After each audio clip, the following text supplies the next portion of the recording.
The David Pakman Show at davidpakman.com.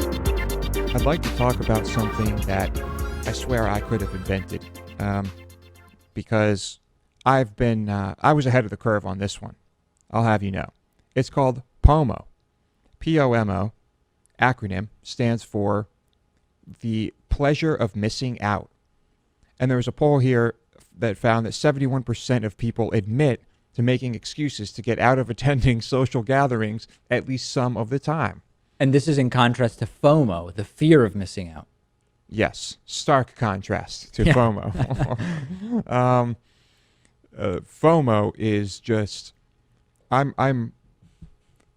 FOMO used to be my mentality when I was 15, 16. Yeah, or even a year ago. Yeah. No, definitely not. I've been pure POMO for quite some time. And so anyway, the survey is from the food delivery app Yelp Eat24. Have you heard of that? Yes, I have. You have? Yeah. Okay. This is just an offshoot of Yelp. Yeah. Yeah. It's Yelp plus Seamless, essentially. Yeah.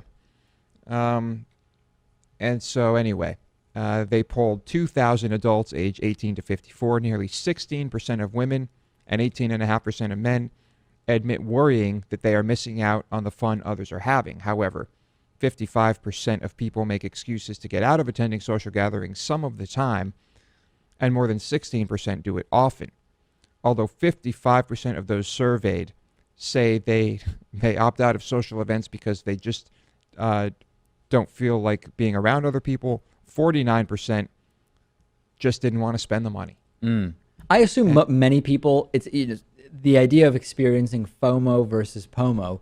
Most people probably experience both depending on what it is that they're not going to, right? I mean, for me, it's like sometimes there's an event I would like to go to or a gathering I want to go to, and I can't. And it's not a question of fear of missing out, but I'm disappointed that I wasn't able to attend. And then there are many things where they pop up on my calendar, and quite frankly, I don't really want to go. And if they do get canceled, I usually don't cancel stuff, but if it gets canceled by someone else, I will experience some level of pleasure as a result of being able to just hang out and read a book or do whatever I want to do. Mm-hmm. And I'll read this here. Over a third of those polls said that they experience anxiety and stress as a result of going out, while almost 30% feel disappointed. Another 10% admitted shame, embarrassment, anger, or jealousy as a result of the evening out. What did people do if they decided to stay in? The top three answers were watch a movie, take a nap, or get something to eat. And Tessa West, an associate professor of psychology at the New York University, said she thinks the interest in POMO is related to what she calls pluralistic ignorance regarding how much people really enjoy going out. All right. Which means what? That there's sort of like there's a group think that going out is good and fun, but that individually, many of the people participating in the group think about it don't actually want to go out. I suppose that might be it. Yeah. It seems like the whole FOMO thing. I mean, how many people do you find yourself hanging around regularly who are of the FOMO mindset? Fewer and fewer, I have to say. I know. Yeah. I was thinking the same thing. And do they seem to be getting younger and younger too, or are you just getting older? The people who have the FOMO? Yeah. No, it's like I they're mean, staying the same age. I have some friends who are in their mid-30s who do seem to be very stressed if they can't go to every single social activity that's going on. They clearly just want to be everywhere and go everywhere and are constantly RSVP'd as going to 10 things on Facebook all the time. Yeah. No, not for me. All right.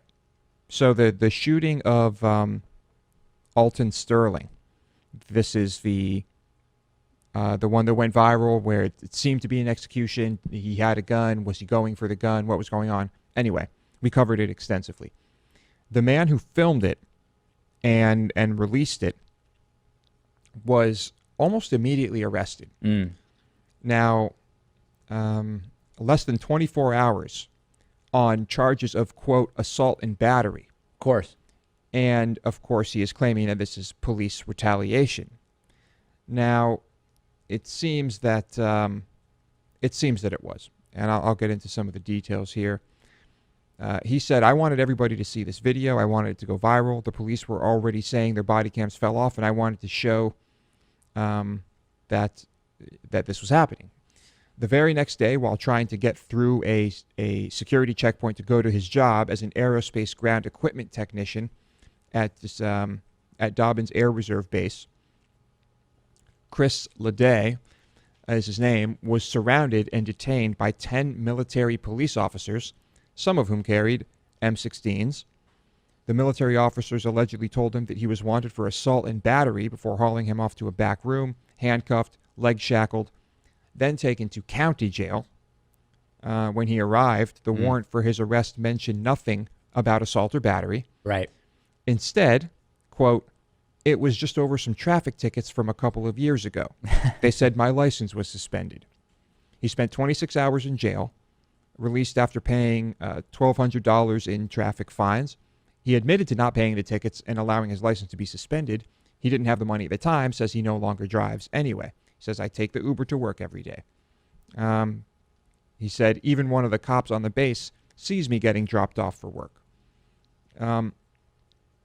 There's really no doubt in my mind that this was the police department thinking, we need to get back at this guy, find out whatever you can, let's do what we can. Is there any other explanation? Well, the other explanation would be because he was involved, he might have been asked for ID at any point. He was there, he had video, which presumably is evidence at this point. At some point, his ID was run and the unpaid traffic tickets came up. I mean, that would at least explain the timing in a way that is less sinister than just a retaliatory thing. Like, listen, anytime police run someone and they see that there is a bench warrant or a warrant of some kind, 26 hours for unpaid parking tickets sitting in jail seems completely insane to me.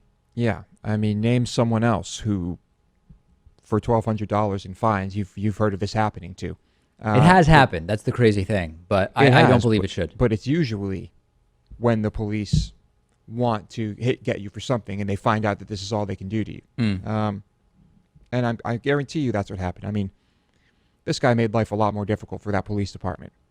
And rightfully so. I mean, body cameras, quote, falling off. Give me a fucking break. Anyway, that's what's going on. And that story didn't make big news. Is it big news? He did have these things. He did have these fines, whatever. But I think we all know exactly how it went down. Right. The police didn't create these unpaid things, and they opted to arrest him for it. That we can say with certitude. Yeah.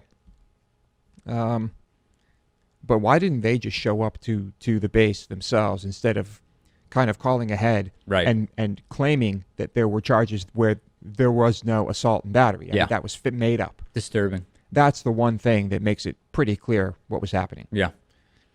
Okay. I was at a bar the other night with some friends, and ESPN was covering the Nathan's Hot Dog Eating Championship. Vile and disgusting. And I was, this is a multi-part story. At first I was thinking, they have to go barf this up after, right? I mean, there's no way you keep 50 hot dogs in you. I don't even want to think about it. Why do humans need to do this? I truly don't understand it. You get paid $40,000. Okay. It was either $30,000 or $40,000. We looked it up. I mean, that seems worth it, right? I guess. I mean, what are you doing to your body? Well, you're stretching out your stomach like crazy, and if you keep the hot dogs in there, you're not doing yourself any favors. But if you barf it up after the allotted time has passed, yeah, all right, then maybe it's not so bad. Anyway, Joey Chestnut's won again. He completely dominated. He's a beast. And while we all agreed that it was disgusting and stupid, but that the payout was solid, I thought I said this out loud to the guys. I'm like, how about a kale eating competition? You know, why does it have to be hot dogs? Well, right. Nathan's big sponsor. Yeah, I get it. And then days later, I read that the Taste of Buffalo will be featuring a kale eating contest. But will it be how much kale can you eat or who can prepare it the best? No, it will be how much kale can you eat. Yeah. So the winner only gets $2,000. Kale not as well funded as hot dogs, clearly. No. Now, if perhaps if you could have the Monsanto kale eating competition, Yeah. might get a little bit better. But I was thinking to myself, eating kale is probably a kale eating competition is probably a lot more dangerous than a hot dog eating competition. In what way? It's just this really like dense, fibrous, leafy green. I mean, if it's raw, people could die. You think? Yeah. But what? Have you looked that up? I've eaten lots of raw kale, and it is not easily consumed. I mean, anything that too much of any one food is probably toxic, right? Not toxicity. I mean, just like it getting stuck in the way it expands and can clog you up. I mean, I'm thinking to myself, it had better be cooked. If it's cooked, you're probably fine. But if this is hard raw, for me to even get to this point because any eating competition just strikes me as absolutely ridiculous. yeah, it's all ridiculous.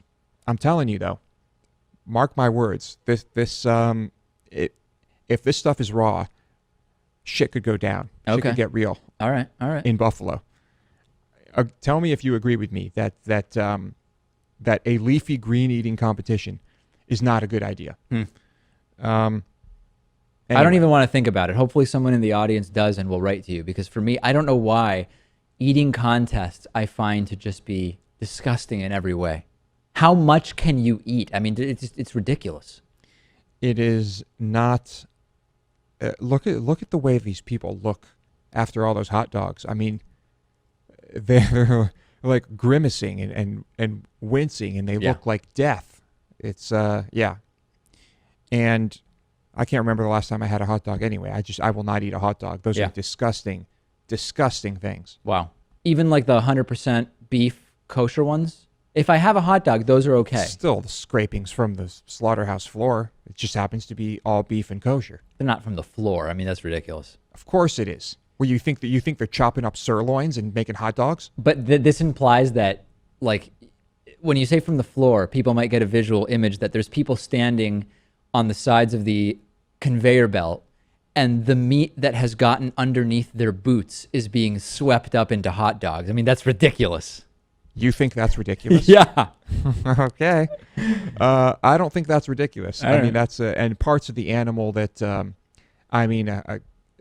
beef is beef, right? The whole animal is considered beef. No, but not as far. It would not be kosher. Not all parts of the animal of a cow are kosher. Number one, and number two, if for it to be kosher, there has to be supervision by a rabbi, and typically those are going to have better conditions. You're not going to have the super bad. Listen, I'm not saying 100% beef kosher hot dogs are the Even best remotely thing in healthy? the world, or the best thing in the world. But what I'm saying is, you're at least going to have some low, quite admittedly low bar Yes. as to what the hell is going on. Yes. And if I had to choose between drinking some cyanide solution and antifreeze, I would choose the antifreeze too. Thank you, Dave. Yep. And my advice to everyone is not to eat any type of hot dog There you go. unless you make it yourself. And yes. And you also use good ingredients, presumably. Right? Well, that would almost not really be a hot dog. It would basically be a sausage, right? And a hot dog, basically a sausage. It's a form of sausage, I'd say. Yeah. Really fucking disgusting. The David Pakman Show at davidpakman.com.